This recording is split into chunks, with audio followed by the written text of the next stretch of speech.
Hello, this lecture is on the European exploration of Canada. Late in the 15th century, beginning with the Spanish explorations of Christopher Columbus, European explorers initiated the Great Age of Discovery. The Europeans' understanding of the basic geographical configuration of the world changed radically when they learned of the New World. The Columbian discoveries in the southern regions of the Americas increased political and economic incentives for British, Portuguese, and French exploration of North America. Their explorations of Jacques Cartier were especially important to establish French claim of Canada. However, despite tales of riches and high hopes for Canada, the French in the 16th century were unsuccessful in establishing a colony and finding riches. Exploration of the New World was an expensive venture. It was also a physically dangerous one for sailors. Sailors had a reckless spirit of adventure as they challenged the perils of open sea travel.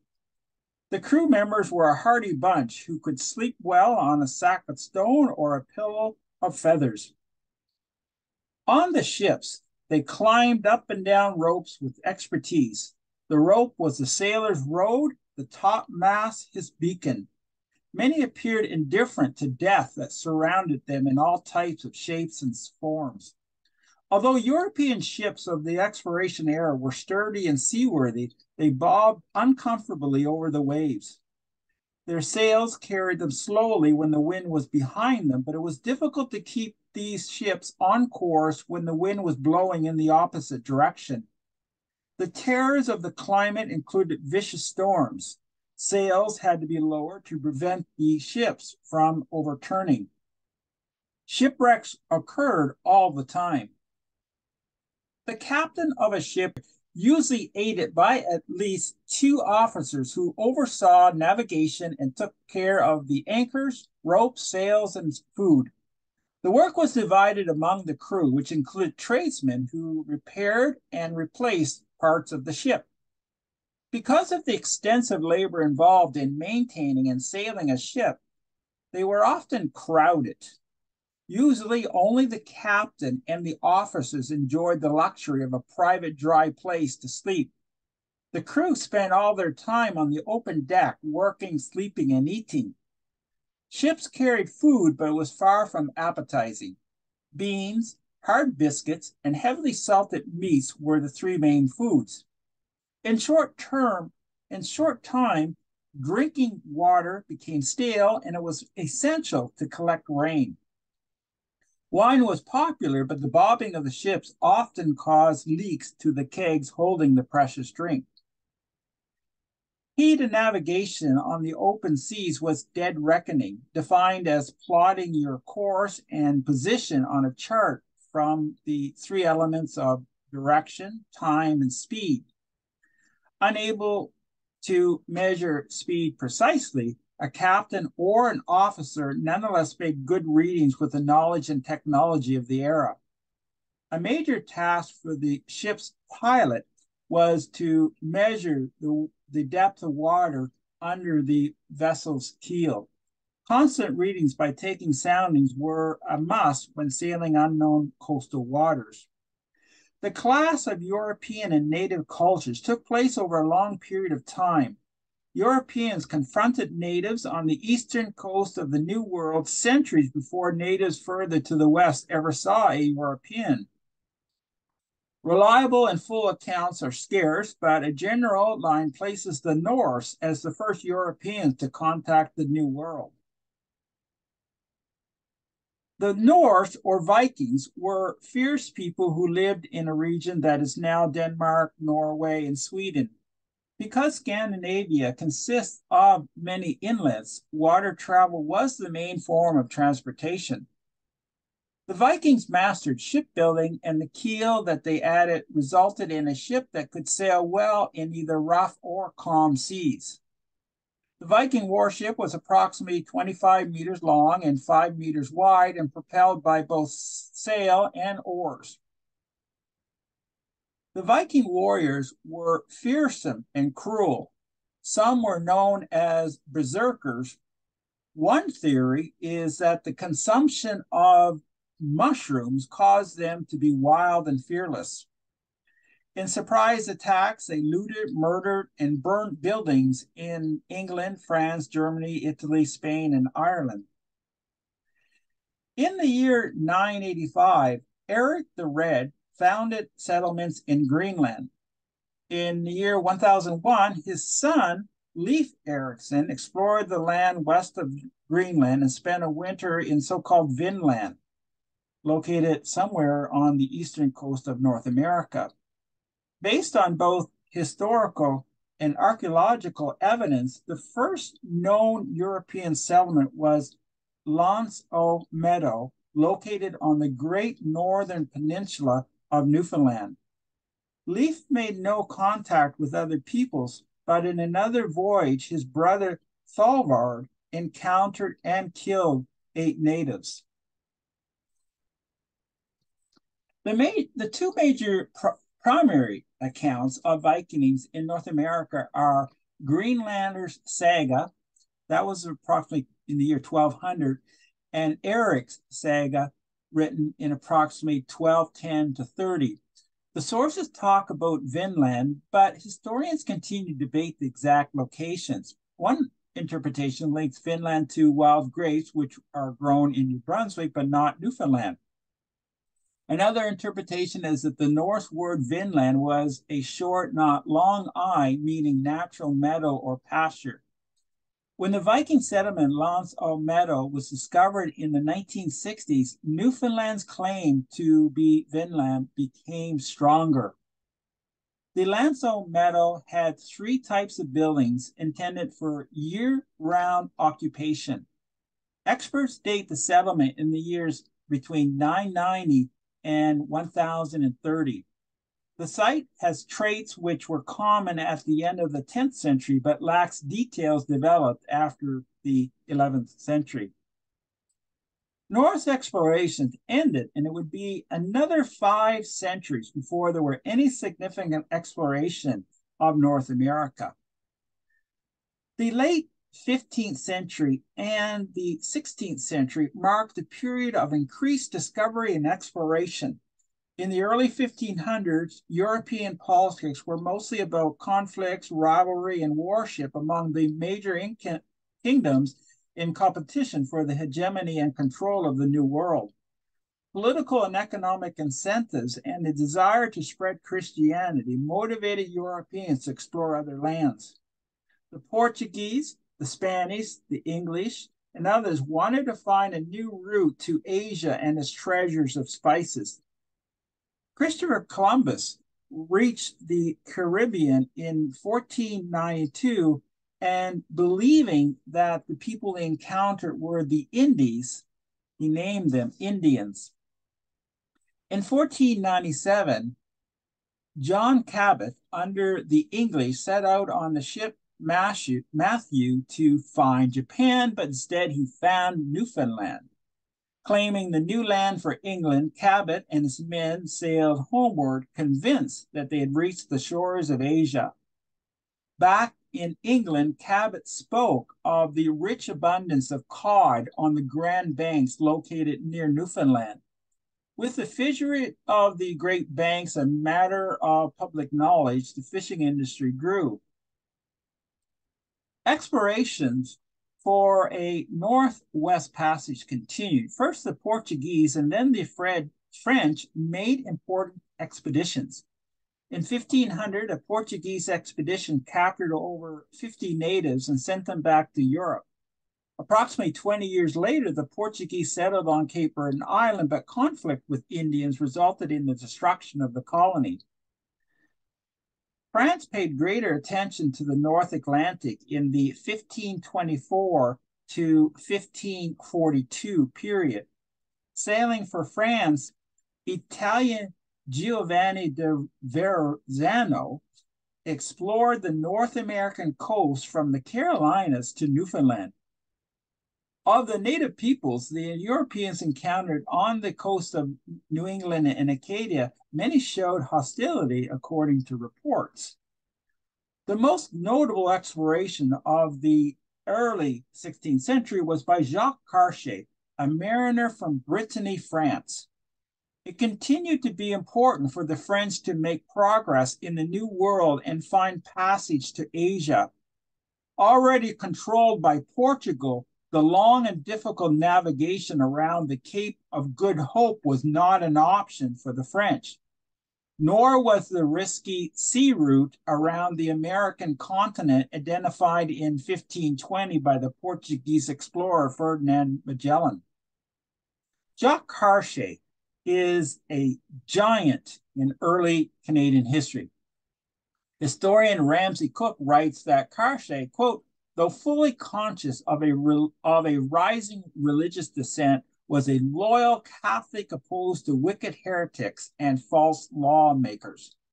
His experiences in North America, the discovery of other religions, did not shake his own faith. Instead, his attitude confirms the contention that what the discoveries engendered in their 16th century explorers' messianic souls was an old-fashioned, amazing zeal for evangelism. Without being especially chauvinistic about it, Cartier assumed that extending the Catholic culture of Christendom would benefit all mankind, moving east to west just like the sun. Cartier was a courageous man who was the first European to explore the St. Lawrence River.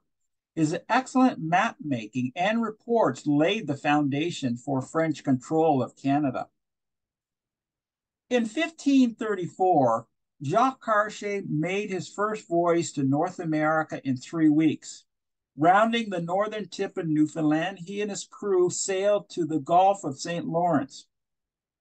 Cartier's reaction to some of the land he observed was hardly optimistic.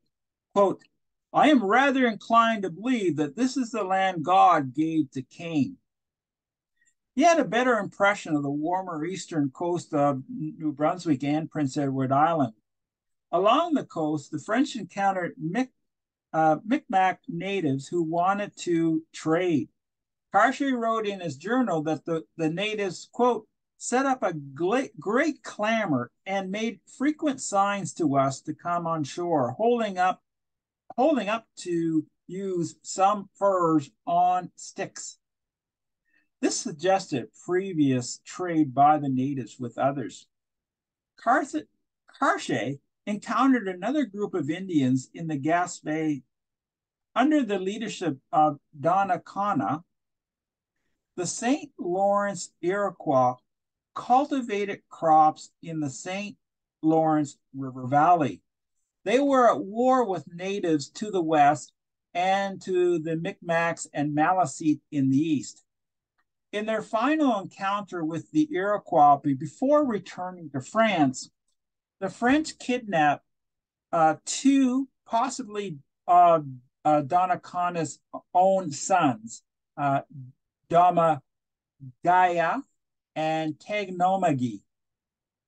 The father was upset, but according to historian Alan Gordon, he acquiesced to the situation, likely for political reasons. For early European explorers, such abductions were standard practice to provide proof of having reached new lands. Cartier's second voyage to Canada in 1535 was a difficult 2-month episode due to terrible weather on the seas. Cartier returned to the St. Lawrence with 3 ships and 112 officers and men, including Domagaya and Tagnomagi, who, as it turns out, assisted Cartier with knowledge of the region. Cartier named the St. Lawrence River after the Christian martyr. The French visited Donnacona's people at Stadacona, and that is present-day Quebec City. The natives referred to the village as Canada, and Cartier is credited with naming Canada. The French also had a 1-day visit to Hochelaga, that is Montreal, where there was a more impressive native community of over 1,000 people housed in 50 longhouses. The French spent a long and cold winter at Stadacona, The climate was a nightmare, and the French suffered heavy losses due to scurvy caused by insufficient vitamin C in their diet. They learned from Damagaya that scurvy could be treated by a brew of barks and leaves, but not before almost 1/4 of the men had perished. When spring came in 1536, Cartier planned his return to France.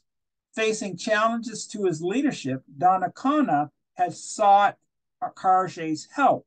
He spun stories of great wealth of the Saguenay, but the scheme to get Cartier's support backfired. Cartier abducted Donnacona and several other natives to be exhibited at the royal court with their wondrous stories of wealth. The historical record demonstrates that both the French and native leaders used deceit to further their interests.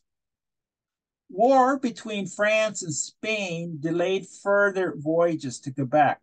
Cartier did not deliver on a promise to return the natives to the St. Lawrence within 10 or 12 moons of their capture. Cartier returned in 1541 to start a colony with 150 settlers, many of them extracted from prison. Find gold reportedly located far inland near Lake Superior, and locate the Northwest Passage. Indians killed 35 settlers, and the harsh climate was demoralizing. Also, the French found no gold. In the end, Cartier returned to France in 1542, not with great riches, but with iron pyrites and quartz. Thus, the Paris origin of the saying, quote, fake as a Canadian diamond. Cartier's superior, Roberval, a Protestant who had the support of King Francois I, arrived at Quebec with 200 settlers and supplies, but Cartier chose to disobey Roberval's orders to stay one more year on the St. Lawrence. Roberval's party spent a miserable and deadly winter in Canada. 50 died from scurvy. The threat of mutiny was chronic, and Roberval maintained order by clapping people in irons and by floggings. The attempt at settlement was given up. The French had failed to establish a colony, find the Northwest Passage, or find riches. As one Frenchman wrote in the mid-1500s, quote, it was impossible to trade with the people of that country because of their austerity, the intemperate climate of said country, and the slight profit. In the following decades, most of the European activity in the North Atlantic was fishing off the East Coast. The English, however, did make serious attempts to find the Northwest Passage. Martin Frobisher sailed in search of it in 3 voyages in the 1576 to 1578 period. Neither Frobisher nor John Davis 10 years later had any success. To conclude, due to distractions in Europe, settlement hardships in the New World, and lack of success in finding riches and the Northwest Passage to the Indies, European interest in Canada was sporadic. There would be no permanent European settlement until early in the 17th century. Great men like Jacques Cartier were unable to deliver the results necessary to gain the financial and political support needed for success. But this should not diminish his impact in Canada's history. He did more than advancing European geographical knowledge of Canada. As Alan Gordon argues, quote, he was the first to capitalize on the potential for further exploration offered by the Gulf of St. Lawrence. Canada, as we know it today, might not have existed without his leadership. Thank you.